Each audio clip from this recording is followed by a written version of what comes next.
All right, everyone. Welcome back to another month, another cocktail, another gemstone. There's for knowledge. Let's do this. We drink. For knowledge. We learn stuff.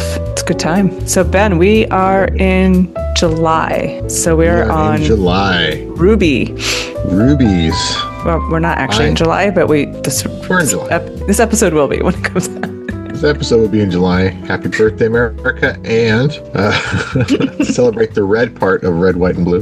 There you go. I made a ruby ruby Manhattan. That is quite red. It is quite red.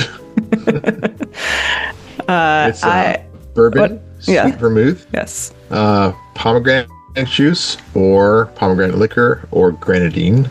Mm-hmm. But a very small amount, half an ounce. And some dashes of aromatic bitters and a cherry. Nice. Because go all the way, why not? Yeah. How about you? I have a classic ruby cocktail. So it's vodka, elderflower liqueur, like Saint-Germain, Aperol, or in my case, Campari, because I am a bitter person, so I like my drinks bitter. And then grapefruit juice, lemon juice. And you can do an egg white foam. I opted not to this evening, just for speed's sake. But yeah, and I keep choosing the wrong glass. So we got these beautiful hand-blown glass, like rocker glasses in Seattle, except that the dark is blue. And then for some reason, I keep choosing them for when we have the colored drinks. So it looks kind of purple. I believe you. It's very shiny red. But it's all right. It's red as yours. It's a little more orangey. But well, my glass is clear, so of course it's going to be red. Yeah. Cheers. Cheers. Let's see if this tastes good. Oh, I don't mind that. That's nice. It's nice. I don't like vermouth. But it's okay. It's right. Fruity. It's fruity, but with vermouth in it. That's and it's bourbony, but with vermouth in it. That's interesting. It's an interesting taste. Yeah, I was going to say. Hold on. Yeah. This keeps harking back to when I had absinthe. The very first sip of absinthe, I couldn't stand it. And every sip afterwards, I loved it. Yeah. Acquired taste in that you have to acquire a lot of it to get the taste for it. Yes, or at least kill your taste buds. Yeah, really. It doesn't matter anymore. All right, rubies are actually sapphires. Rubies!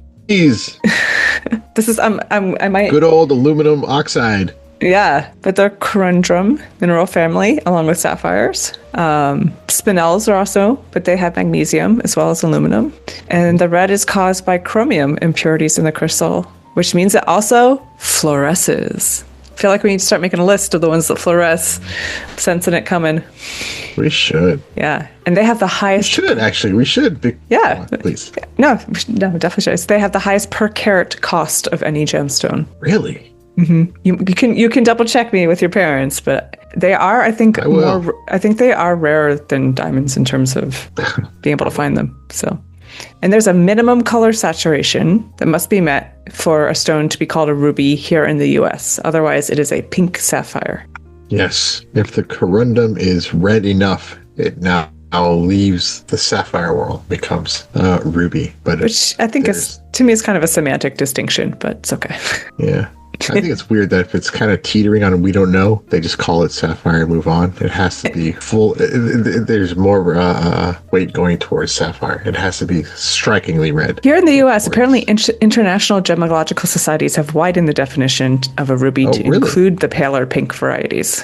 They're trying to be more inclusive. I think one of my favorite things, speaking of the color, is that the most prized color of ruby is called pigeon's blood red. Ooh. I don't know why they chose pigeons. I get the blood red part. I mean, do pigeons have especially red blood? I don't know. I don't know that I have seen. It is a kind of almost vividly, it's a vividly slightly bluish red. Well, I don't know. The defining the boundaries of red to decide if it's a ruby or not. There's so many rules, which is actually kind of fascinating in itself. Yeah. But there's a kind of slightly bluish red, very, very vivid red.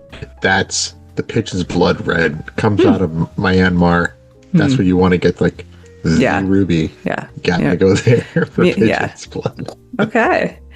I thought it was interesting that in like Myanmar and the Himalayas, northern Vietnam, rubies are formed in marble. And marble happens when heat and pressure act on limestone deposits. And marble has a low iron content, so rubies formed in marble have a lower iron content and a more intense red color. And they, like we said, they fluoresce in ultraviolet light, including sunlight, so they appear even more intensely red, which is kind of cool. But they can also form in basalt, which has a higher iron content, which will make them darker and less intense than the ones that are formed in marble.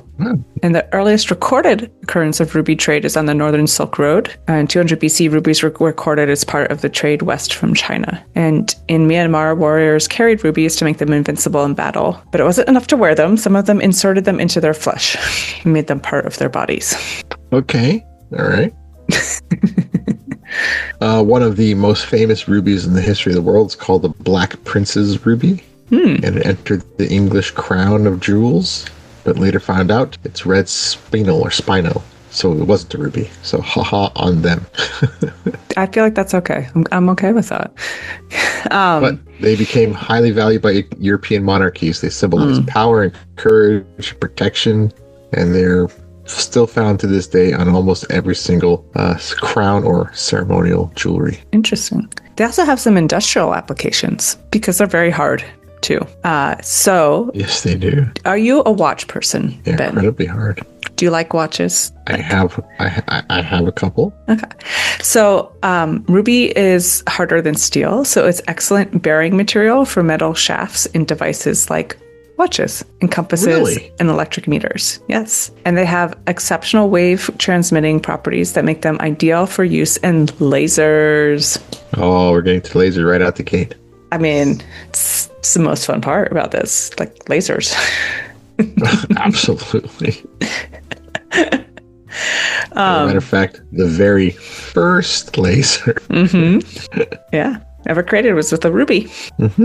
They're not as popular anymore because they have low efficiency. But the invention of the ruby laser paved the way for many other lasers, and they are still used industrially.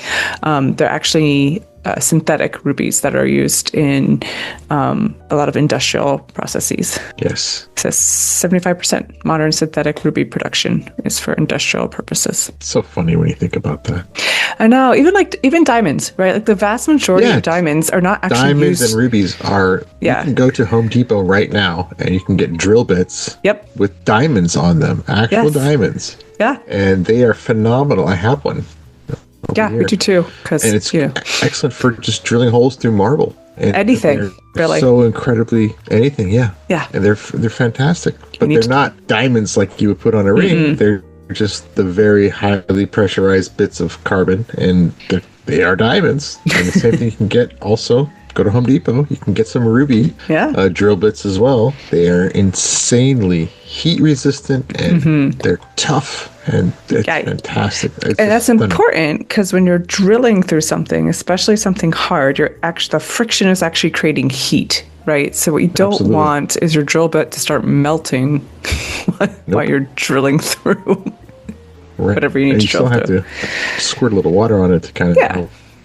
But still, the fact that you have diamond-encrusted drill bits or ruby-crusted drill bits, it doesn't look like what you might be thinking, like sparkly, gorgeous, shiny drill bits. No, but they are very, very rough, and they're made with the same bits and they broke it down into little pieces of these stones or material that you can find in these stones, and it's incredible. They are also being used as inorganic scintillation detectors. So do you know what's in? All right, yeah. So, scintillation detectors. So, a scintillator is a material that luminesces when excited by ionizing radiation. So, a scintillation detector detects that luminescence. It's a way to measure radiation exposure. So, the detectors are made up of this scintillation material and a photodetector that converts the light from the luminescence into an electrical signal. So in an article published in Physiological Medicine and Biology Journal in 2017, two researchers were looking at rubies to detect the quality of radiotherapy for cancer patients. So, so again, this is radiation therapy that's put inside your body for cancer.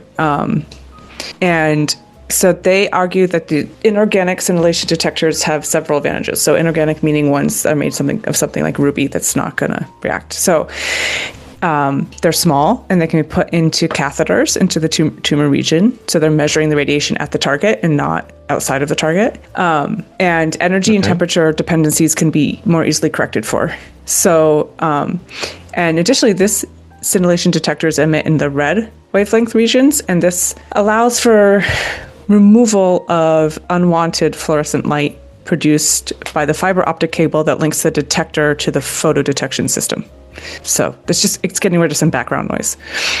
Okay.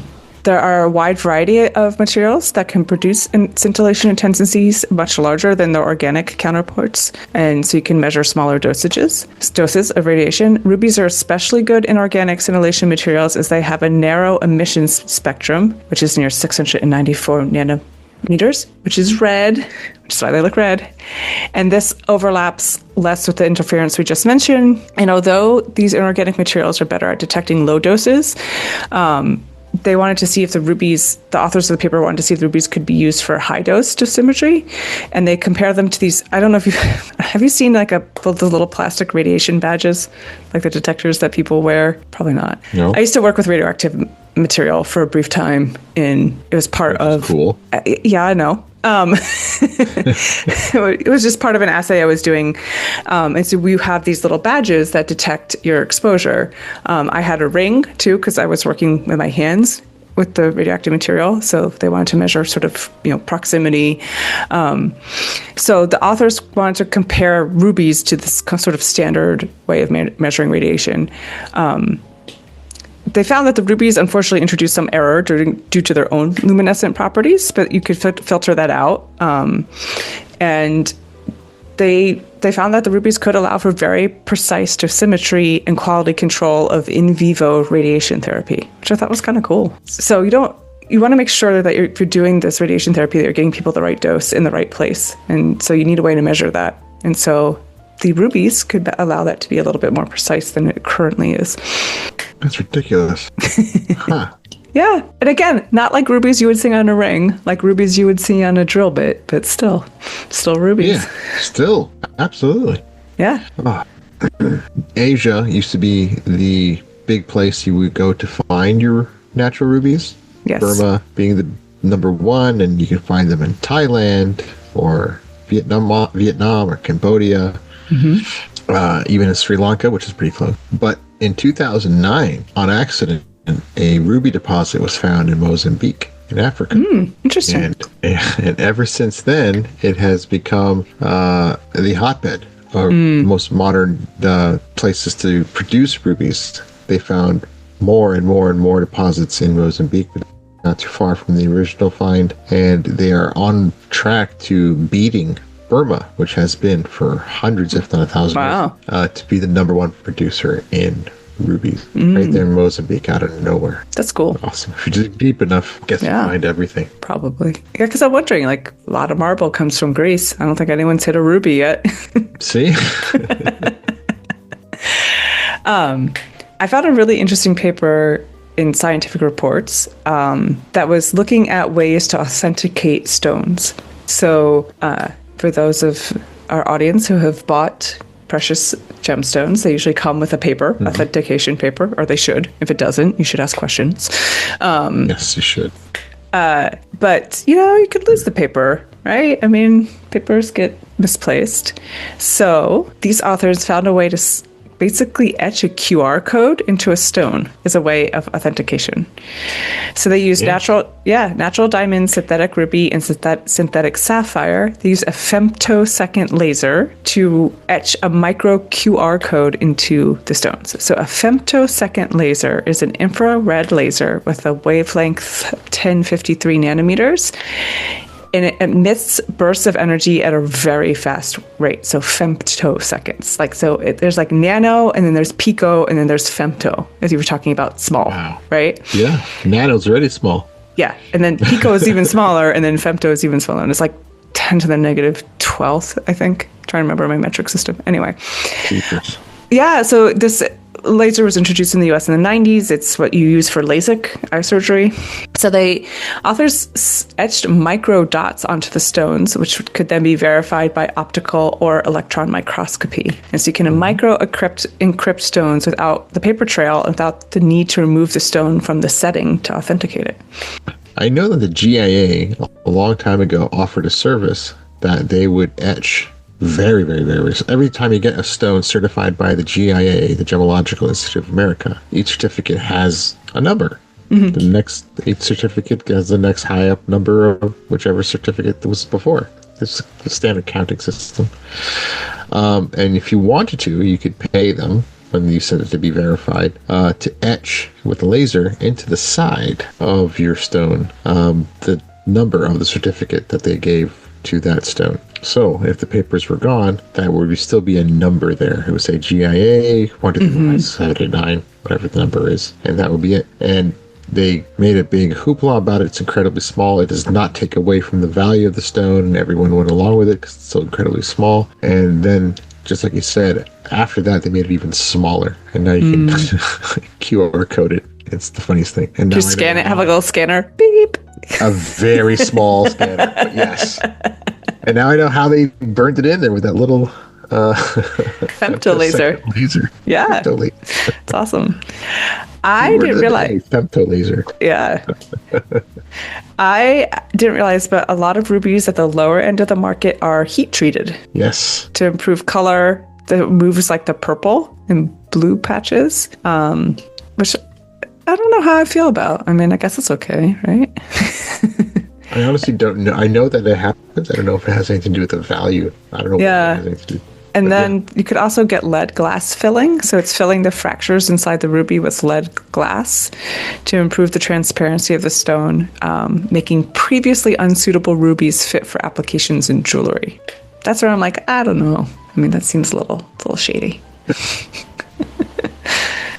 Some rubies contain aligned rutile needle inclusions. Ooh. That produces 6-rayed star through a phenomenon called asterism. So if you look through it, you'll see that kind of a cat's eye kind of effect, like we discussed on previous stones before. And it doesn't affect the value, but they are actually kind of a little more sought after in some cases. See, now we need another list. We need a list of the stones that do this. Fluorescence and cat's eyes. Yeah.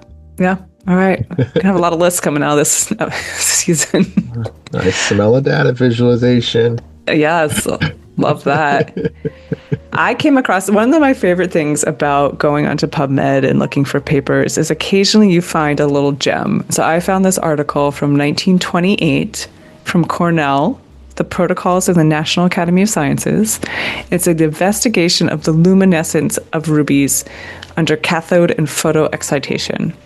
And this is, I think, might be the first published report of chromium's impact on the color of rubies and their luminescent properties, because they found that the activator is the chromium in a solid solution with aluminum oxide, that this aluminum oxide is very sensitive to activation by the chromium, so it was hard to produce an aluminum oxide that did not glow red when subjected to this photo excitation. But strictly pure aluminum oxide did not glow. So they basically figured out that chromium was the thing that was making the rubies glow red. And I thought that was kind of cool to find that paper. It's incredibly cool. It makes me think it's like a candidate for the Ig Nobel Prize. Maybe. That sounds incredible. And then also that the first synthetic rubies were made all the way back in 1837. So they've fused... Yeah, I found that out. Yeah, it's not crazy because you always think synthetic gemstones are something that's happened recently. Right. But, it was in 1902. It was unbelievable to me. They fused potash, alum at high temperature with a little chromium as a pigment. I thought that was kind of cool. Absolutely. I thought that was cool. I thought it would require some massive high pressure cauldron or something that would only exist today, but no, it's like a flame fusion process, a Verneuil's process. That's cool. Even back then, you never know if your rubies were real or not. Is there a similar kind of That's all. step process for figuring out if it's a synthetic ruby? I don't know, but now I'm curious to find out. Yeah, that'd be interesting. Let's see if I've got anything else. I think that might be all my fun ruby facts. Going back to the very first laser ever made in 1960 with synthetic rubies. Yes, the laser that came out, the laser light, was red. Deep red photons at 694 nanometer wavelengths. But you get the impression that it's one long, steady beam, like a laser beam like you would see in the movies. But no, it was a bunch of pulses that shot out more like lightning than actually like a focused stream of laser like you'd see.